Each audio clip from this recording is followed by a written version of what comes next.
के बोलता रे? चाचा हम भीतर से बोला था।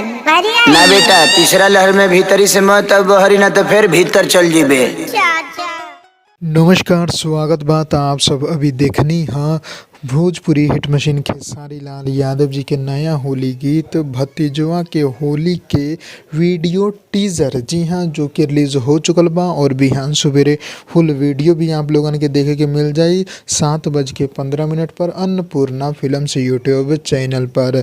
तो ये खबर एगो और कारण से बनौली है कि बहुत सारा दर्शक लोगन के हम देखनी कि फेसबुक ग्रुप में, व्हाट्सएप ग्रुप में ये चर्चा चलत रहे कि अन्नपूर्णा छोटा चैनल बा और अभी उतना ज़्यादा सब्सक्राइबर ना बा, तो गाना शायद उतना ज़्यादा व्यू प्राप्त ना कर सकी। लेकिन आप सभी दर्शक लोगन के हम बतावेला चाहतानी कि गाना के जोन व्यू के अंतर होला उ चैनल से कोनो भी फ़र्क ना पड़ेला। ई होला कि थोड़ा सा बूस्ट खातिर चैनल के सब्सक्राइबर काम जरूर आवेला, लेकिन अगर गाना अच्छा होला, गाना की क्वालिटी में दम होना, लिरिक्स में दम होला, कंपोजिंग में दम होला, तब उ गाना हमेशा बाजेला।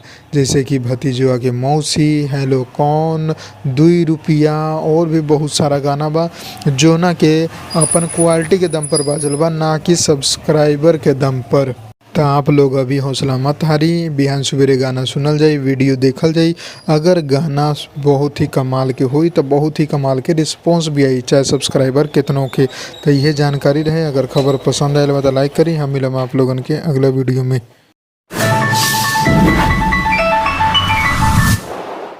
लाल बटन के दबा के अपने के चैनल के सब्सक्राइब कर ली और सभी खबर सबसे पहले देखे खातिर एक घंटे के बटन के भी दबा दी, ताकि जितना भी खबर डालम आप सबसे पहले फ्री में देख लें।